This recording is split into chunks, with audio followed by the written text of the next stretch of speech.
Hello and welcome to Edge Radio Australia and Martini's Eco and Country Bites. Hello, Mr. Malloy. Thanks for joining me today. Oh, I feel a bit special. I've got incredibly special company right now, and I'm kicking back on the couch with you. It's going to be good. It's going to be a great show. We're having a bit of a chat about the net zero garbage and scam that it is. I love the fact that you've just gone straight for the jugular. It is garbage, because it is absolute garbage. It is. We're not cavemen and women, you know. Okay. So some people, I think, still might be. Yeah, well, Bowen. I tell you what now, I'm not sure if he's beating on his chest, but he's, anyway. Yeah, look, we'll get into him later. Time. I've got a lovely little title for him, and Really? I'll introduce that. But today I wanted to sort of kick off with an article that came out from Renew Economy. I think we've got the first Can vision I on that. just push that a little bit away from you? There we go. Fantastic. A little bit up front and friendly. Back it up. Oh, dear. So it's an article that came out. I think we've got the first one. Oh, we're ready for the. We're ready. You are ready to fire. I just want to bring it up straight so into people it. Okay, let's have a look at this that's article. it. Fantastic. And I got some messages this morning, and this is what it was. And it's how the UN court has found that governments can be sued now for failing to phase out oil, gas and coal. Now, is this under the WHO or the United Nations or the same world government? Okay, so this is where anything that's got the word global in it is a red flag, and most people should have worked that out by now. There's a few that are a little bit like just on the edge of breaking through that whole terminology is really showing where the ideology comes in, and it's got nothing to do with seeing what the benefit from nation to nation culture is about. So it's zero about that, and it's certainly not about the environment. That's all I can say. It's not, well, it was never about the environment. The environment's always been this. It's a false flag, right? It's something to distract us while they're up to other more nefarious things. It's virtue signalling, and because people think that by signing up into this, so this comes back to so this is going to look like we're going to be fined here as a nation if we don't. So we've got Blackout Bowen. We've got that picture next. Yeah, he's there. Next one. Let's get old Bowen up there. Just give him his moment. Give him a great title, and this is our little dictator of the green pipe dream, Bowen. And so this is him in 22, and this is in Egypt. Now they hosted COP 27. So you know about the nations that signed up into all these, again, global agreements. Totally agree, yes, yeah. And so what could have been something that's really beneficial for each nation to work collaboratively has now turned into, again, this overarching system. But was it ever really about working together? No, exactly right. No, we need to take it back, though. We need to be able to turn this on itself. Well, good on the US, right, for showing some real, genuine leadership. No, we're not being part of this. It is just, there's no, and look, as a country, as a government, right, you're supposed to be sovereign. You're supposed to look after your own people. Yeah. And this doesn't look after, certainly in the case of why the Americans have pulled out, because obviously the Trump administration realises this does not help the American people. No. And it is so incredibly negative to the Australian people in so many ways, and how much of the global scale we're at. Yeah. It's just a blatant lie. The thing is that most people don't understand or comprehend the agreements that were signed into. So the thing is that we need to realise that when it comes to overarching ideology or agreements that put one value system above everything else. Yeah. And so this is where it's not ever put into a regional or how it's applicable, anything like that. So understanding that it degrades individual culture and value system. But just in a very basic system, okay, let's look at it this way. You're going to fine a country, right? And countries, geez, it's almost like there's a World Bank. Because more taxes is just what we need in Australia. Do you know what? It's amazing how you can fix the environment with taxes. It's great, isn't it? Oh, yeah. Keep throwing money at it and just miraculously it becomes green. That's right. If you look at the Chris Bowen thing, right, I honestly... I try not to. He is the most dangerous minister that I can remember in a long time. My mate, Blackout Bowen, who runs away from little blonde women like me. You are very scary. Oh, well, I actually can be, but I was very subdued those days he was here. Nice. He should think himself lucky, actually. It's a shame he wasn't at Parliament when I was over in Canberra. Oh, yeah. He knows it would attract him down. Do you really think he's going to be there? And okay, let's just we'll digress a tad, right? When you went over to Canberra, and that was an incredible effort on your part. So big congratulations. Well, everyone that turned up, everyone that totally put forward agree. submissions, that happened because senators pushed very hard to have that inquiry, and all of those that put forward their submissions, the volume, the sheer volume, and those people that just turned up because we knew that they were going to try and flick us off, like a gnat, and we were like, no, you're going to be held accountable. Which party was the party that effectively stopped it from happening? Well, we know that we know who she was. Yes. Senator Hanson-Young. So basically, she cancelled 24 hours before we actually all got a chance to testify. The Greens. Now, if we're talking about something that's about the environment, okay, doesn't it tell you so much when a Green senator effectively squashes conversation about the environment, right?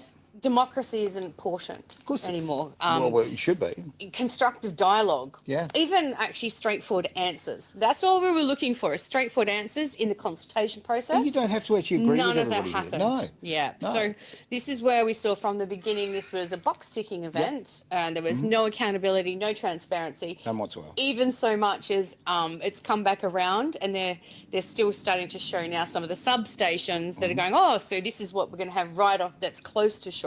Okay. And the meme that's going around is like, how lovely for tourists. And I said, well, that was one of the questions we actually asked in the very first consultation, is like, why was it the footprint of the substations and the visual imagery of them were not even included in the Department of Climate Change, Energy, Environment and Water's actual mapping? So the footprint, the map never indicated it, and they were never indicated because of the visual tool, and it should have been there. So they've been deceptive from the beginning. Of course, the visual tool, it looks a lovely way of saying optics, okay? The optics were very, very ugly. If you were going to sell, if you had a beautiful house, and you want to sell your beautiful house, okay? Guess what? You take pictures of all the nice angles. Down there. Oh, yeah, but where I'm going on this is the fact that, okay, you don't take pictures of the fact that there's a sewer plant across the road, right? Yeah. Now, in this case, they've taken all the lovely pictures and they've forgotten to mention that the sewer plant is right there. Okay? Yeah. In this case, obviously, now what's the word they use for it? These big fans they put out there, what are they called? Wind turbines. Turbines, oh, exactly. Yeah. I've got to stop myself on this one because we want to say windmills, right? Yeah, it's not a windmill. It's not a windmill. It's not a windmill. It's a Get turbine. It right, Trump. And look, and it's run with a bit of diesel too, which we tend to forget about. I'm really pleased to say that every senator and MP that's in Australia uses turbines as the correct terminology. Great team. All of them, so good on them. Yep. Over in the US, I'm just still doing this like, they're not windmills. Please stop saying that. No. It's like a trigger alert. Exactly. But you nailed it when you were talking about the lack of disclosure, because when they were asked why they didn't do that, they said that it might look as unappealing or deterrent for the industry. And I'm like, you mean for people that live there? Yeah. Yeah, you think? Yeah. Or the fisheries. Right? Look at the damage you are going to do to tourism, to the commercial fishers, to so many, and look, and just the quality of life of the people who choose to live in that gorgeous part of the world. Yeah. Right? They have been proven not to work. No. They have proven that this is, quite frankly, so this is my opinion, right? But based on a fair bit of knowledge here, it is a money laundering scheme. That's just all it is. Well, that's why Barnaby had it right, and he called it the swindle from the beginning. So I say that a lot, and someone from the East Coast has said, yeah, you do talk a bit like Barnaby, and I'm like, no, I was like, no, I don't. Yes, I do. You do. I've got to be honest. And I don't think that's a bad thing. I did ring his office not long ago and said, yeah, good on you. Keep there fighting for us, because that's the thing, is that there are people that represent the people. That's and then there are others that are career politicians, and all they want to do is have their face out there to make sure they keep getting votes so they get back in, part of the spin cycle. But they're not really in there to do that and fight for us.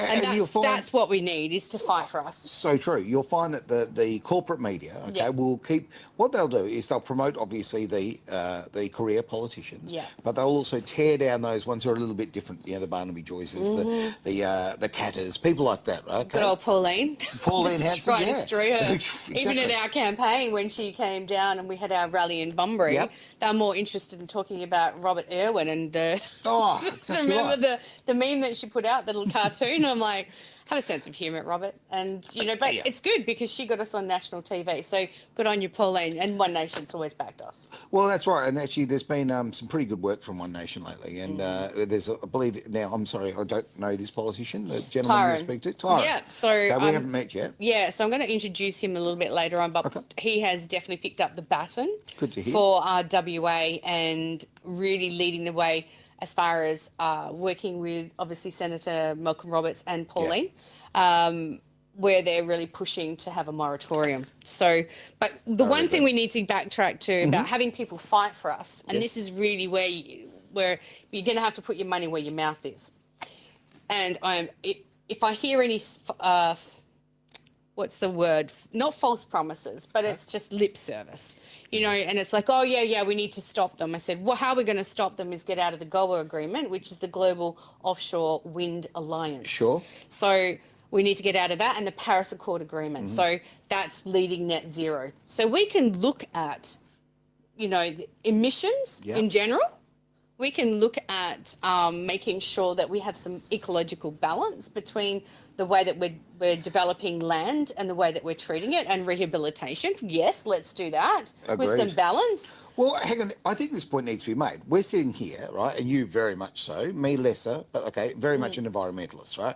I care very much about the environment. I don't go into the detail. I don't have ecology-based environment. Yeah, I mean, exactly right. Science-based. So let's science-based, okay, and it's not the science we invented 5 years ago. Okay, it's not the science that you buy. Not the cha-ching science. That's right. Yeah. With the sign dollar sign. No, I mean, look, this is about balance. You have to have a world where, where we're moving forward, okay? We do need to move forward, and technology needs to do its thing, but at the same time, be respectful of our environment, get the balance right. Yeah. This is not happening.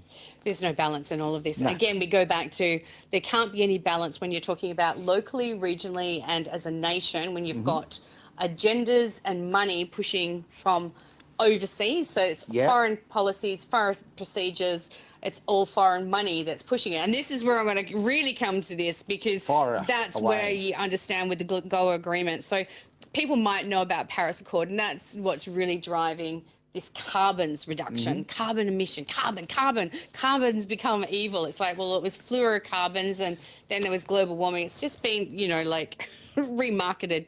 So all I can say is that the GOA agreement was actually started by, I bet there's a few people who know what nation kind of kicked this off, and that's the Danish.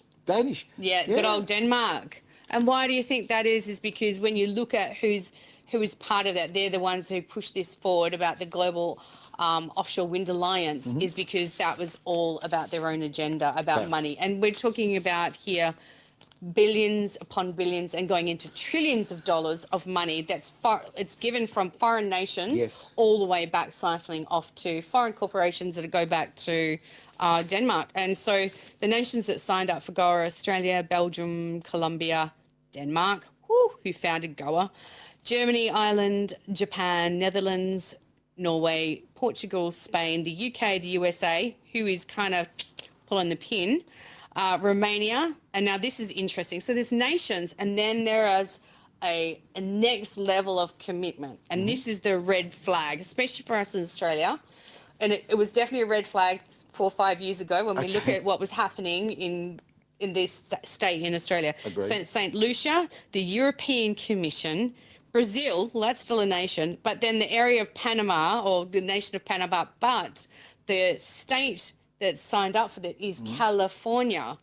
So the state of California, additionally above it, have signed off onto that. And I guess who in Australia signed up for it, but of course the state of Victoria. The most lefty, and I want to actually point this out. Is this no surprise? They actually themselves fully signed up, their whole state. Well, let's focus on this. This is the governments, not necessarily the people. And this is where these governments are not actually following the will of the people. Yeah. They're not represented. Not at all. I've spoken to many Victorians over the last period of time, and they're so against all these policies. I mean, when Dan Andrews was in power, and he used some very look, deceitful and disgusting as far as I'm concerned. It was the election fraud, right? Yeah, Okay, totally. to actually the way he got back into power. But we get number 3 there, just so we people have got can one. see. Yeah, we'll bring that up. 3. Yep. Just and this is what we're talking about, the Global Offshore Wind Alliance, and this is ARENA. So that's the International International Renewable Energy Agency. So, but what I don't understand, why are states, okay, why is Victoria, why are California, why are these places which aren't nations, why are they signing up? I guess if you look at population distribution. Sure, okay. And then you're talking about effectiveness of being able to program, manipulate, or apply pressure to people to comply. Okay. This was signed up in 22. Was it? Okay. So let's look at what happened What was before. going on too? So the plan out that was for Victoria before then. Like we can really see, and that's why I will always support Billboard Battalion and what Wade and his team are doing, because they are ground zero there. That's why Wade and I are always continually catching up to talk about the effects of mostly the landholders for wind turbines. It is great. Whenever you guys actually speak, I do have a great, I watch the show and I enjoy the show, and you get so much information from it. Yeah. So, and then I'm going to use their exact words. Okay. So the words that they use from these website, this website is saying that here they've recognised, how good, they've recognised. Oh, well, how nice of them. Good on you, Denmark. Yeah. Okay. They've recognised that public and private, which is corporations, so public, which is governments, and private corporations are now collaborating, and it's key to lever. That's the word here. Put it in capitals, to lever, for accelerating the development of offshore wind. So what they're saying is that this is this one right here. So it says collaborate, but so what I'll use is I'm going to change the word from collaboration to collusion. Better. So this is where collusion between governments and private corporations internationally have come and put themselves above the people of that nation, and that there's been no consultation. There has not been any sort of recognition that there was a need for this. Sure. This was put upon us by foreign Chaching, which of course is part of the World Bank. They have signed up for this. So you always follow the money. Always. Go on there and look up who it is. So we've got Ørsted, Danish. Okay. Vestas, Danish. We've got the SSE Renewables, which is from the UK and Ireland. Right. Corio Generation, they're Australian. So this is where I've never heard that name before. So this is not one that's talked about, but they signed up for the Go agreement from day one. So they were straight off. So Copenhagen Infrastructure Partners. We've heard this before, haven't we? That name seems to strike a bell. Look, and Murchison Green Hydrogen. Well, let's talk about when it comes to the way that they wanted these things to be built rather. They want them built on Australian land and water. Okay, they wanted Australian taxpayers to pay those bills to build and put the infrastructure. But funny enough, they wanted to take the profits. Yeah. Isn't that interesting? It's what a good deal that is. Remarkable. Like, so I keep using the analogy that it's like, I go to a nation, so I'm going to somewhere, I don't know, let's just say I'm going to Romania, and I'm telling Romania, I'm coming in here and I'm going to create a pizza shop, but it's a bit more than a pizza shop. It's like a big factory, a pizza factory. Right. So I'm going to get you to find me the location, help build it, give me the funding and grants for it, and so subsidise all the pizzas that I make. I'm shipping all those pizzas offshore. Okay. I've used up all your resources around you, so you don't really have any wheat or your salami anymore, and it's, pretty whittled down. But at the end of the year, I might give you a slice of pizza. Oh, that is nice. That seems fair, right? It seems generous to me. And so I think people can really start to identify, when you put it into that context, exactly the kind of money laundering that this is that it is of no benefit to us. We have all the cons and none of the pros whatsoever. Yeah. But we are the only place in the world that an offshore wind project has been planned over a reef system.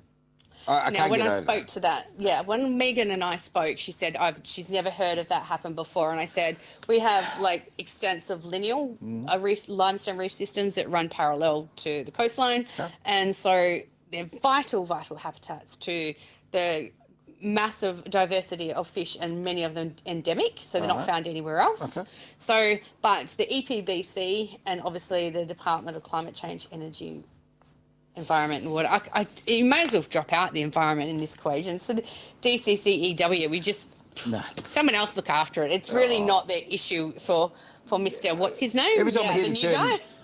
every time I hear the term climate change, I just call it weather. Okay, I mean, I've been around long enough that I've seen all of this come and go, and no matter what, over my entire life, the taxes have not changed the weather. Yeah, right? It's amazing. It really is. It's very, very clever marketing. It's great use of words to basically, it's moving in the shells so we don't notice what's going on. Yeah. And this is so bad for our environment, so bad for our people. When we talk about, we'll talk about those what are they, wind turbines? Turbines. The damage that they're doing to all those, even forget about the industries. Let's just talk about the actual marine life, right? All of these sorts of things.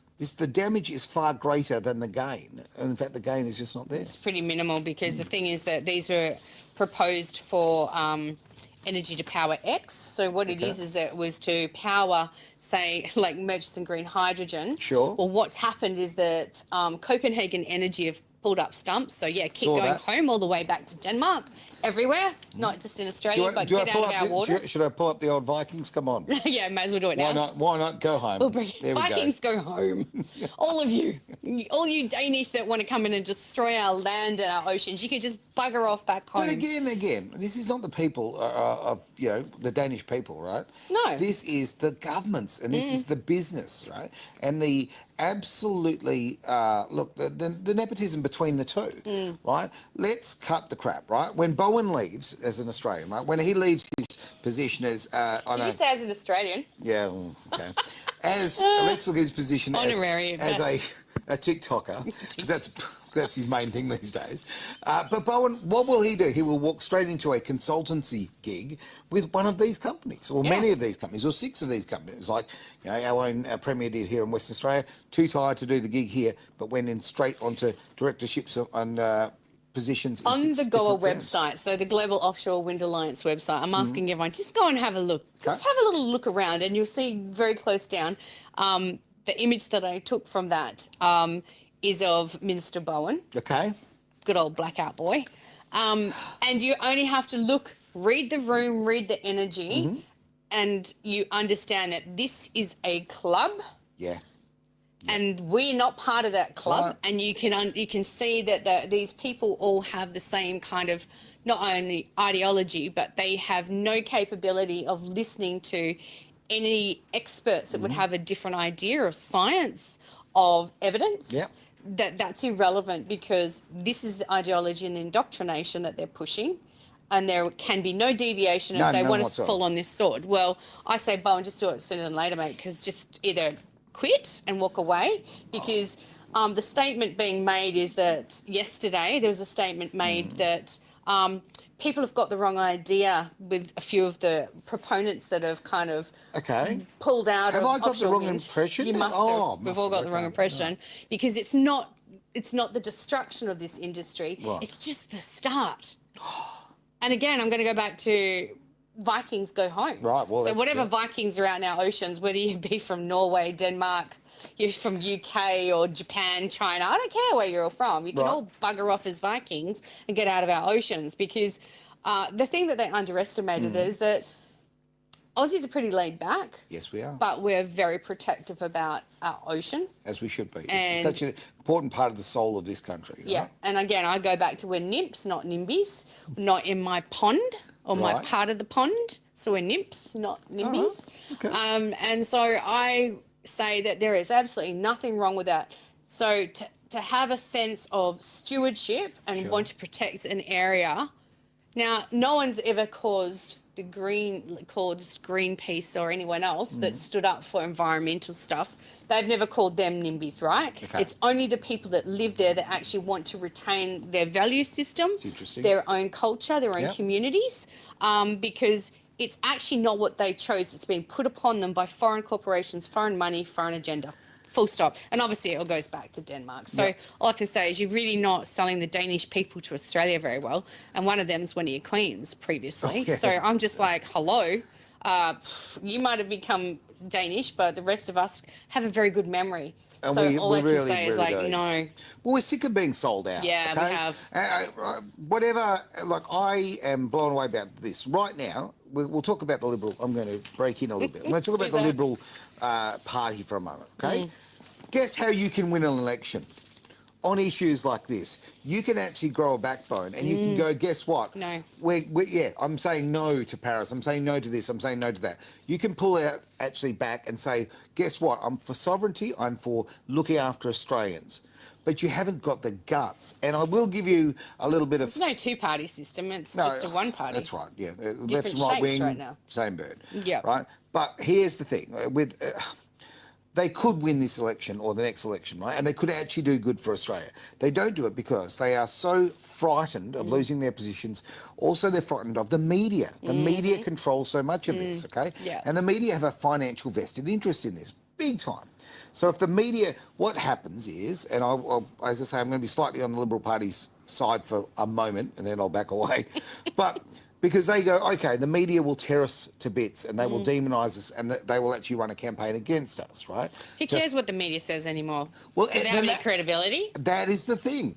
Now, people in the Liberal Party still think that people care about what the media say, right? We've got it wrong. Corporate media.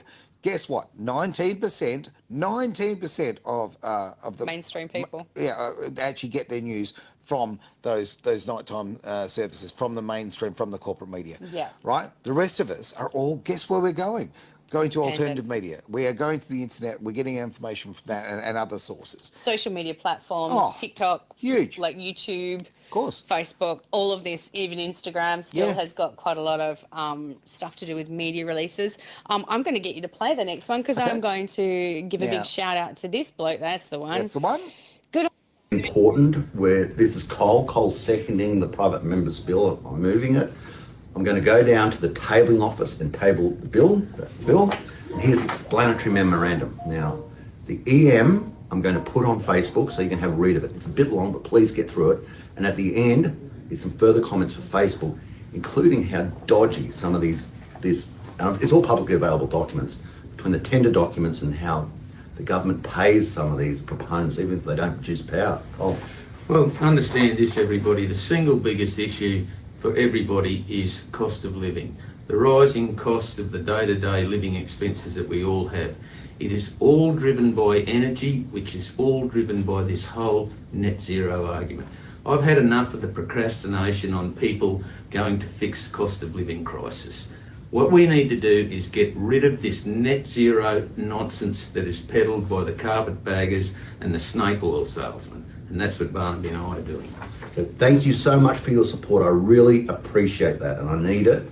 And let's continue on this fight and let's help our nation. We've got two hands around the Australian throat and it's time for us to take them off.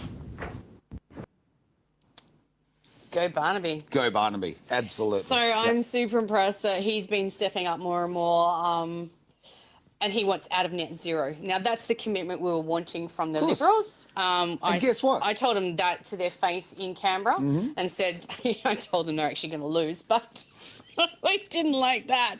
I'm like, that's not a me problem, that's a you problem. But I told them why they were going to lose, and that's because they totally would not get on board or aligned to the fact that Australia's going to be destroyed by net zero. We have discussed this through and through where it comes to from primary food production, farming and agriculture.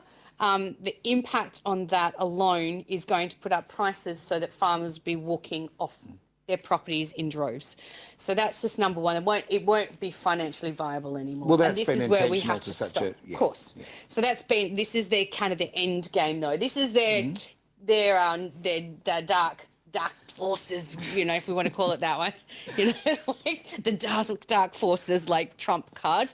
That's how I look at it. And this is part of the WEF agenda, World Economic Forum. So this is where it all ties in and people can go, oh, how? It's like, it's easy to line this up because it's the same legislation, it's the same players, it's the same organisations all involved. Yes, whether they're government, NGOs and private corporations that are all involved in this. And that's where it's very easy to join the dots because the dots are joined by the cha-ching. Let's just remember, okay, the CEO, the man in charge of the WEF these days is a gentleman who believes that, quote unquote, that water is not a human right and that a particular company should have financial ownership of water, so that everybody in the world, right, has to pay every time they have water. I was in California when he made that statement. Really? Yeah, Okay. I was like horrified. My blood went cold when that announcement was made when I was in California when he said that, and I just couldn't believe it. And do you know how you make a difference on that? Okay, he was also, I don't know actually if he still is or whatever, but he was the CEO of Nestle.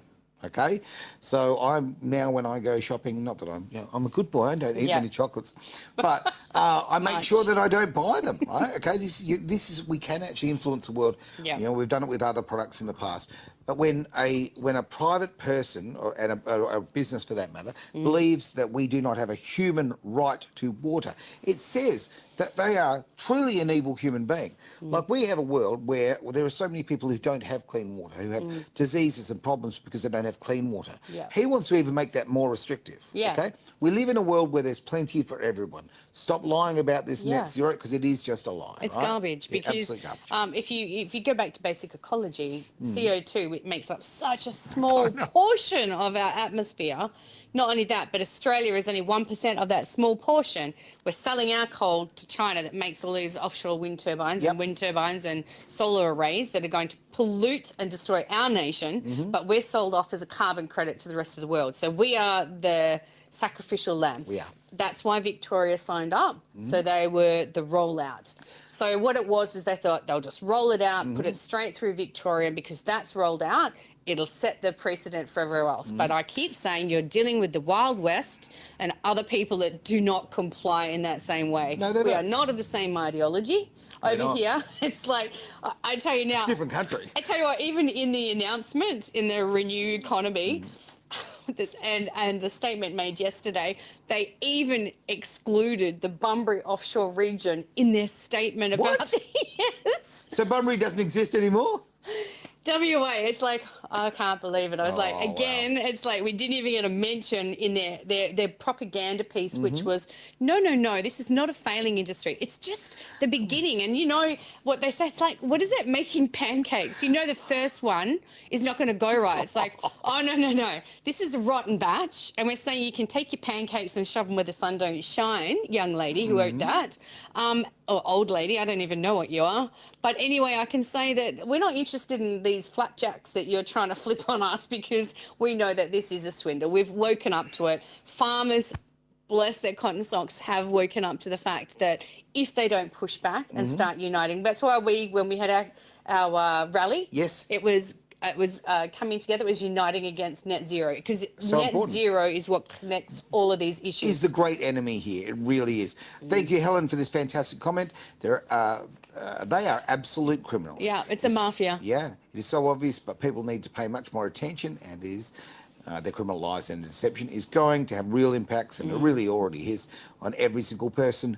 Bang on, Helen. Really appreciate your comment. If other people have questions, and obviously we see other questions that'll come through on other formats. We'll see them during the week and really appreciate those. So thank you. Yeah, great stuff there. You're right, Helen. And this is where the lack of disclosure and transparency in net zero, in all of this ideology, will send us bankrupt. So people will be living just to pay their bills and to try and put some food on the table. That's right. And that is not an exaggeration at all whatsoever, because as the price of electricity increases by double to triple, which is what's been happening in the UK and in other places in the world where we're using the same garbage renewables, and I'm all for renewables, don't get me wrong. I'm all about the tech low works. environmental impact. Yeah.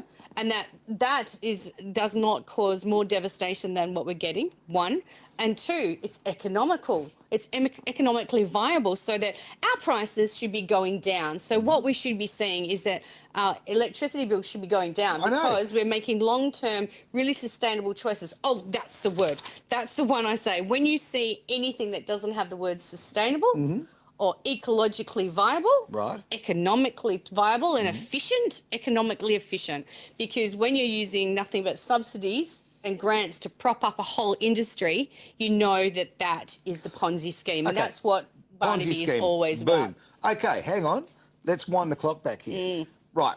If these things work so well, why do you need the subsidies? Right? If it has such Please a goodness, explain. because you've got a business in the world, right? You need to have a business plan. You need to lay out, and you go to the bank and give some money. You need to lay out what you're going to do, right? Yeah.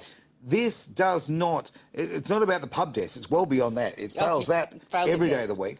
But where it fails is in a business plan, without the subsidies, without the, quite frankly, without the cash under the table, so to speak, of these subsidies, these things are not viable, not financially, not ecologically either, which is, it just doesn't, there is just so much negative. There is no, everything sort of shows up to be very, very dishonest. Yeah. And you really need to look at the people involved and really have a good, hard look at them and go, okay, well, next time we're looking at a government, we don't vote for those particular people. We get these people out of power. That's what and the only thing that's going to do that and add pressure is people come together.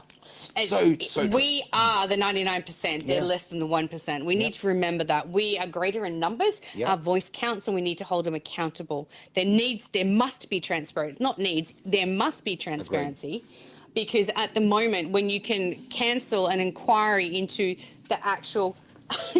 So come for consultation, don't consult us. We put it forward, we bring an inquiry forward, and then you don't want to hear from the people you didn't hear from first. That is a dictatorship. That is total communism. So we're calling you all out. Anyone that's supporting any of this industry and net zero right now, what you're supporting is communism. So ask all of your MPs, do you still promote and will you support net zero and the destruction of this nation by all of this carbon taxes? Because this is what it's going to be.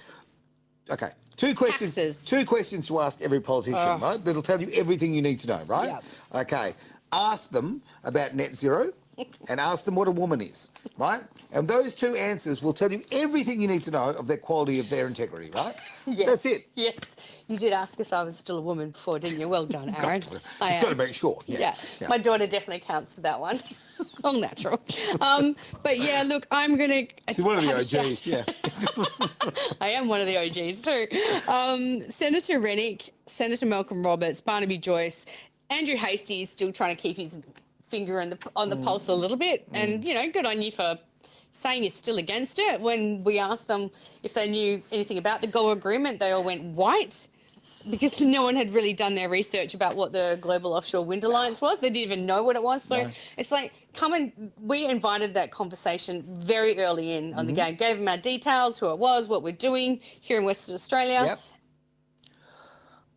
Crickets. Did you hear that silence? Yeah, there was silence there. But, you know, good on you for getting out there still a little bit. Yeah, to clarify something too on the parties, okay? So when you vote in, say, Labor, right, and you've got a Labor politician, they're supposed to represent you. Labor will never represent you. And this is not because I'm anti-Labor, because I'm not ever pretending this is not my opinion. I absolutely hate the Labor Party, right? Why? Because I hate anyone who lives under false pretenses. They tell the story that they're there for the everyday Australian, and they are exactly against the everyday Australian. They are a complete fraud, right? Yeah. In their constitution, they say that they are socialists. Within the first paragraph, it's a socialist party. But where I'm going on this is that when you're saying about seeing the agreements, these people never see the paperwork. Why? Because when they go to work every day, they are presented with what they're going to vote for. They are told they are not allowed to go and vote against the party in the case of the Labor Party. Very much the same sort of thing in the Greens. There's a little bit of grey area on that. But the Greens are just, let's face it, it's another flavour of Labor, right? Okay. Yeah, and this is where you can see that there's been a very strategic move to have people into these parties that are all aligned to the same ideology and the same agendas. And this is where it's like there's no differentiation, there's no debate. Where's the science involved? Like, you know, we had experts in the room in the consultation process. Not one of them was heard. Not one of them was even mentioned about perhaps we should be listening to these people. And I'm still going to bang on about the impact on whales and cetaceans and other marine life, because we do know that the high voltage underwater cable and the EMF that they causes unbelievable damage to eggs. So it has egg failure as well as mutations, so that the second generation that are born are usually infertile. So we're talking about total destruction. So we've been talking about this the whole time. You know, look, we're talking about invertebrates and scallops, not just once they're installed, but we're talking about also that the marine surveys. We've been pushing back against the University of Western Australia. I'm just going to get you to show up. I think it's the second last. Go back up. That one there. This one so there? Tyron Witten, who we talked about before. So good on you, Tyron. did have the opportunity to meet with you, and he is calling for a moratorium. A moratorium goes, oh, but that's only short term. It's like, no, it's not. It gives us a really good opportunity to put in a 3-year stop. So it's a complete stop. For 3 years? Yeah, for 3 years, where we can do proper investigation. How about you do some research? Question the science. Yeah. The science that you say is all there, let's question it. So let's talk to those other nations in the UK that have had approximately, we can only approximate because numbers have been stopped being reported since 2022, 23. Okay. So we've got 2 years maybe of data that might be missing. So what it is that in the UK, they've had approximately 5,000, perhaps more, whales, dolphins and porpoise deaths in UK waters. No way. And yes, and it's the same on the east coast of the US. So they've had unprecedented whale deaths. On the east coast, it's been predominantly humpback whales. They're baleen whales. Baleen whales cannot be protected by the bubble nets that they create. It's a bubble curtain, bubble net that they put around the installation when they're pile driving. So what it is that the constant pounding causes deafness. Wow. And not only that, but also for navigation, so it affects their internal organs. Well, that's how they navigate, isn't it? And they also causes extreme trauma. So not only do invertebrates have died from compounded trauma, because what happens is that the stress from the noise actually causes hypoxia and death. So there's all kinds of things that are going on here. I mean, there has to be accountability to this. I mean, the Trump administration and Jeff Van Drew, who was one of the major proponents to push this forward, have said this. So going back to Tyron, he has called for that. So I'm hoping, next one up, So Tyron, I'm hoping to do an interview with and talk about the moratorium. So a moratorium is going to stop the marine surveying, which is the major concern straight up.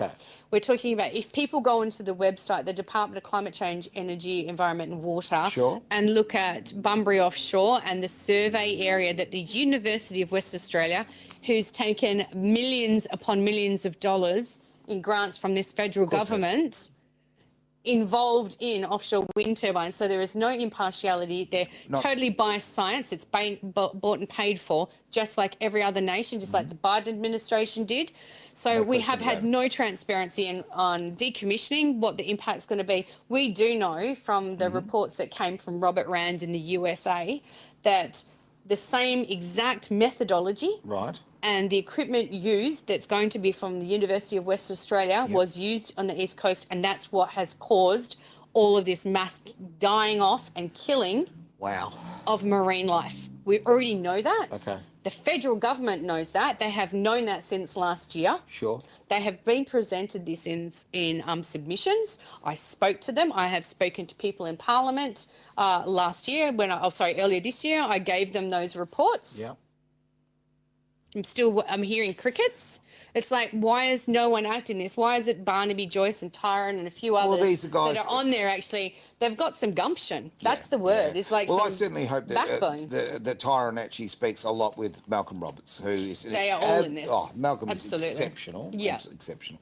So I think that and One Nation apart as a party, I think if they get their middle management organised, because I think that quite frankly that's their weakness. They could be a much stronger power if they actually got that together. They got some great candidates, some great people. This is a great time for them to really rise, as far as I'm concerned. So it's a great time for Australia to rise. Agreed. Comments just come in as well from thank you, Helen, again. So Helen's coming through on our feed, which is wonderful. Thank you, Helen. So her comment is the stakeholder concept. It is basically fascism. I don't think that terminology even exists under Labor anymore. No. Stakeholder. No one's seen as a stakeholder. You're seen as a taxpayer. And someone that's there to foot the bill for these foreign corporations.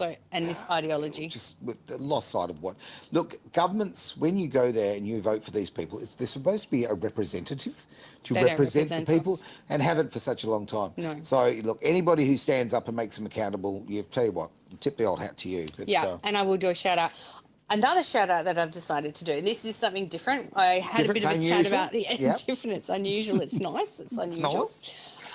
Okay, so to those that are suffering, there is a lot of farmers, primary producers, cottage industries, people in rural and country areas Yeah. in Western Australia and Australia. Yeah. I've decided that I'm going to put my money where my mouth is and support you even more so, as much as I like to support communities in Yeah. bringing forward issues. Yep.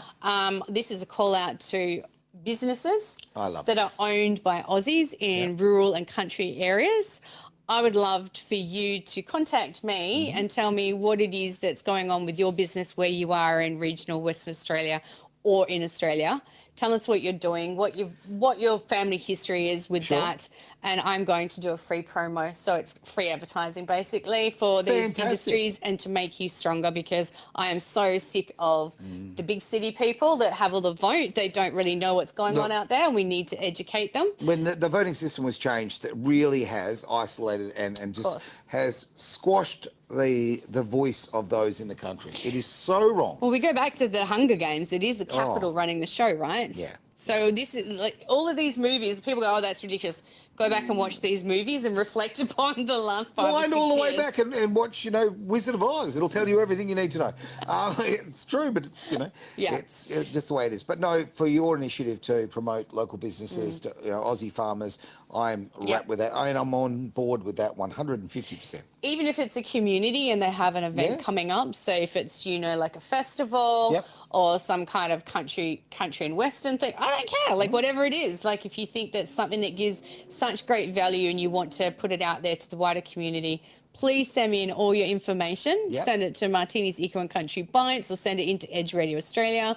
And I'm going to look at that and I'm going to do whatever I can to promote it, whether that's maybe organising a short little video that I'm going to play and what their business is. Right. I'm going to You're going to get all for them. arty and make a nice video. Oh, check it out. I want them to give it to me so I can promote it better. Even better. There we go. I think there's much better people out there to do that than me. Well, as far as getting hold of us, obviously you can go through your Facebook page, I guess. Martini's Eco and Country Bites on Fantastic. Facebook's the best. Or if you missed that one, obviously go edgeradioaustralia.com. We've got a contact page. If you want to go even further, info@edgeradioaustralia.com. But let's face it, it's easier through the pages or your Facebook page. It is, no doubt about it. And so through the Facebook page, you can just send a message through and I'll get back to you and we'll organise a chat, and I'm going to promote your business, your organisation, your event, whatever it is that you feel would be really beneficial to your rural, regional and country community. Please let me know, because I am going to do everything I can to make sure that rural and Western Australia here, right in my heart, gets supported as much as possible. Love it. Thanks for joining me today, Mr. Malloy. It's been nice. It's been different. It's been different, something unusual. There we go again. Signing off on Edge Radio Australia. It's been Martini's